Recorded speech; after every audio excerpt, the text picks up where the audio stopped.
नमस्कार दोस्तों, मैंने शुरू की है एक नई श्रृंखला जिसमें मैं आपके सवालों का जवाब दूंगी। तो एक सवाल मेरे पास आया, मैं अपने करियर और बच्चों के बीच में संतुलन कैसे बना सकती हूँ। आज की जो महिला है वो बहुत व्यस्त है। उसकी सबसे बड़ी चुनौतियों में से अक्सर अपनी वर्क लाइफ बैलेंस को लेकर होती है। तो इसका सवाल मैं आपको आज देना चाहती हूँ। इन्होंने जो सवाल पूछा है ये बहुत ही इम्पॉर्टेंट है और इसके लिए मैं सबसे पहले ये बात कहूँगी कि आप क्वालिटी पे डिपेंड करें, ना कि क्वांटिटी पे। ये मत सोचें कि आप कितने घंटे अपने बच्चे के साथ समय व्यतीत करते हैं। ये सोचें कि उन घंटों में से आप कितने मिनट या कितने क्षण आप अपने बच्चे के साथ पूरी तरह से उपस्थित हैं। काम और परिवार के समय के बीच स्पष्ट सीमाएं निर्धारित करें। ये समय जब शाम के 6 बजे है, उसके बाद आपको कोई काम नहीं करना है। ये एक नियम हो सकता है।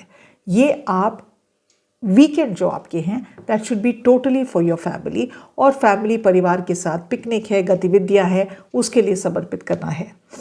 जब बच्चों को ये पता चलता है कि मेरी मम्मी अब मेरे लिए इतनी चीज़ें खरीदती है या मेरे लिए ही काम कर रही हैं, तो आप बच्चों के एटीट्यूड में भी डिफरेंस पाएंगे। लेकिन उसके लिए बहुत ज़रूरी है कि जब आप अपने बच्चों के साथ हैं तो आप टोटली अपने बच्चों के साथ ही हों। पूर्ण संतुलन बनाना की कोशिश करनी चाहिए। ज़रूरी नहीं कि हमेशा ही हो। कुछ दिन ऐसा होगा कि काम का इतना बोझ होगा कि आप काम घर पे ले आएंगे, लेकिन उसको एक हैबिट मत बनाएं। और दूसरी बात यह है, ये बहुत ज़रूरी है कि आप जब अपने काम के लिए है या आपके बच्चों के साथ स्पेंड करने का टाइम है तो हेल्प मांगें। एक सपोर्ट सिस्टम क्रिएट करें। चाहे वो सपोर्ट सिस्टम आपके पार्टनर के साथ हो, चाहे परिवार का कोई सदस्य हो, भरोसेमंद कोई चाइल्ड केयर स्पेशलिस्ट हो, या आपके अन्य पेरेंट्स हैं या कुलीग्स हैं, या आपकी अपनी जिनको आप काम पे रखते हैं वो सपोर्ट सिस्टम होना बहुत ज़रूरी है। इसलिए जब आप एक सपोर्ट सिस्टम क्रिएट करेंगे, जब आप एक नेसेसरी बाउंड्रीज क्रिएट करेंगे, तो आप इस चीज़ को बहुत अच्छे से मैनेज कर पाएंगे। मैं उम्मीद रखती हूँ ये आपको हेल्प करेगा।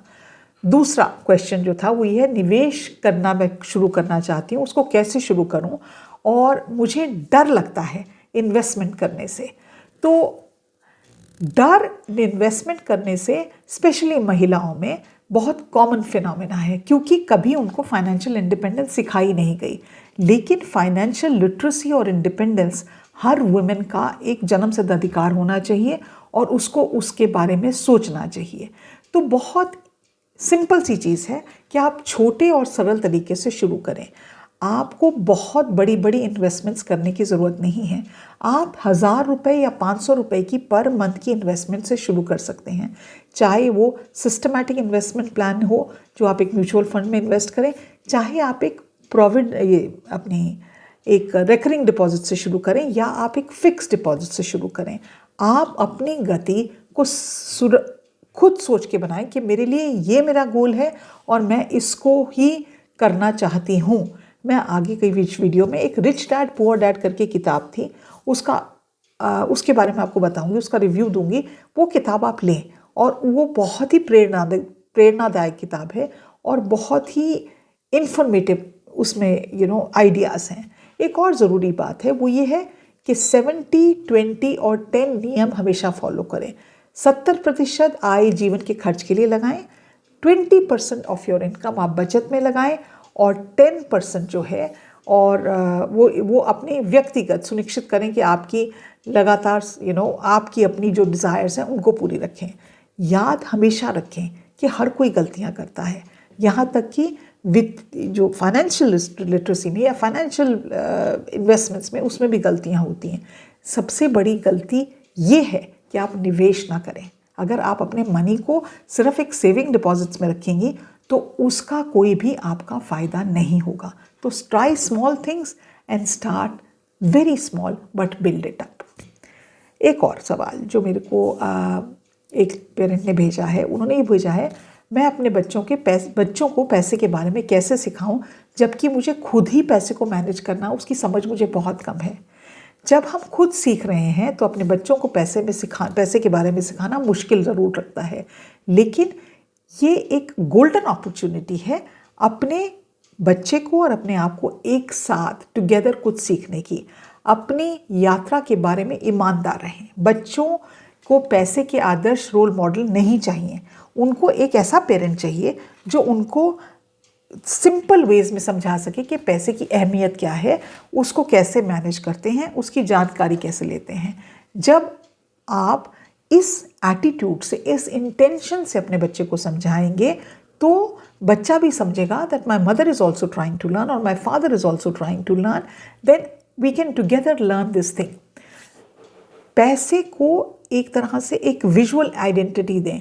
हम एक ऐसी डिजिटल दुनिया में रहते हैं, बच्चे शायद ही कभी भी अपने पैसे को विजुअली नहीं देखते, उनके हाथ में पैसा नहीं होते हैं। तो एक पॉकेट मनी बांधें, अपने बच्चे को कहें ये जो पॉकेट मनी है ये 20 रुपीज़ है या 30 रुपीज़ है या 100 रुपीज़ हम आपको देंगे, और उसको वही गोल सिखाएं 70, 20 एंड 10 या 70, 30 एंड 10। वही ये 70% जो है ये, क्योंकि बच्चा कहीं खर्चता नहीं है तो उसको ये कह सकते हैं ये आपकी सेविंग्स है। 20% जो है वो आप अपने लिए खर्च कर सकते हो, एंड 10% आप कुछ अपने फ्रेंड्स के ऊपर या कुछ करने की कोशिश कर सकते हैं। जब आप अपने बच्चे को ये समझाते हैं तो उसको समझ में आता है, he learns the basic things, basic financial tools और basic literacy of how to manage money. दूसरी बात यह है कि बच्चे को एक गुल्लक ला के दें, बहुत छोटी सी चीज़ है, कितनी मिलती हैं, और उसको कहें कहीं पे भी आपको कोई चेंज दिखे ना बेटा, ये आपका एक्स्ट्रा पैसा है, इसमें डालो। और बच्चे को ये समझाना कि 10 रुपए की भी वैल्यू है, 50 पैसे की भी वैल्यू है और 1 रुपए की भी वैल्यू है। उसको ये समझाना कि आज मान लो आपके पास 10 रुपए हैं और आप एक चिप्स का पैकेट खरीदना चाहते हो, और वो अगर आपने 10 रुपए चिप्स के पैकेट में लगा दिए तो वो 10 रुपए तो खर्च हो गए, ख़त्म हो गई कहानी। लेकिन अगर आपने उस 10 रुपए से चिप्स नहीं खरीदे और आपने उसको संभाला और अगले दिन फिर आपने 10 रुपए लगा डाले, फिर आपने उसमें 10 रुपए डाले, तो जब आपके 100 रुपए जुड़ जाएंगे और उसमें से आप एक 10 रुपए का नोट निकाल के आप अपने लिए चिप्स खरीदोगे, उसकी सेटिस्फैक्शन, उसका हैप्पीनेस, उसका जॉय बहुत ज़्यादा अच्छा होता है और बहुत ही आपको सेफ्टी की एक फीलिंग देता है। बच्चे को ये भी समझाना बहुत ज़रूरी है कि we live in a world जहाँ लोग कहते हैं अरे उसकी गाड़ी इतनी बड़ी है यार, क्या बात है। ये ज़रूरी नहीं है। काइंडनेस, हैप्पीनेस, एम्पैथी, सिंपैथी, ये चीज़ें, ये क्वालिटीज़ पैसे से कहीं ज़्यादा ज़रूरी हैं। पैसे का महत्व बहुत ज़रूरी है, लेकिन पैसे से ज़्यादा काइंडनेस का महत्व ज़रूरी है। अगर कोई के किसी के बच्चा अपने पापा की बहुत बड़ी गाड़ी चला रहा है तो उसमें उसका कोई कंट्रीब्यूशन नहीं है, उसके पापा ने पैसा कमाया है, बच्चा गाड़ी चला रहा है। तो बच्चे को वैल्यू सिखाना, whether it is related to money और whether it is related to spending of money, बहुत ज़रूरी है। मुझे कई बार लगता है कि हमारे देश में, क्योंकि हमारी एक डेवलपिंग इकोनॉमी है, बहुत तेज़ी से हमारी कंट्री में पैसा आ रहा है, लेकिन मैं कई बार देखती हूँ, मैं स्कूलों में वर्कशॉप्स करती हूँ, मैं पेरेंट्स के साथ काउंसलिंग करती हूँ, और मैं कई बार देखती हूँ कि बहुत सारे पेरेंट्स अपने बच्चों को फाइनेंस के बारे में, मनी की क्या ज़िंदगी में जगह है और क्या अहमियत है और उसको किस लेवल पे रखना है, उसके बारे में बात नहीं करते हैं। हम कॉन्स्टेंटली कहते हैं हमारे पास पैसे की कमी है, कमी है, कमी है, लेकिन बच्चों को ये सिखाना जितना भी है, ये है आपकी एक तरह से ट्रेजर हाउस है ये आपका, उसमें ज़िंदगी व्यतीत करना बहुत इम्पॉर्टेंट है।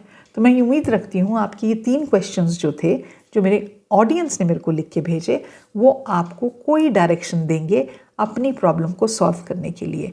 जो बाकी ऑडियंस हैं जो मुझे इस वक्त सुन रहे हैं, अपने क्वेश्चंस मुझे लिख के भेजिए, मैं ज़रूर उन पे वीडियो बनाऊंगी और आपको सॉल्यूशंस देने की कोशिश करूंगी।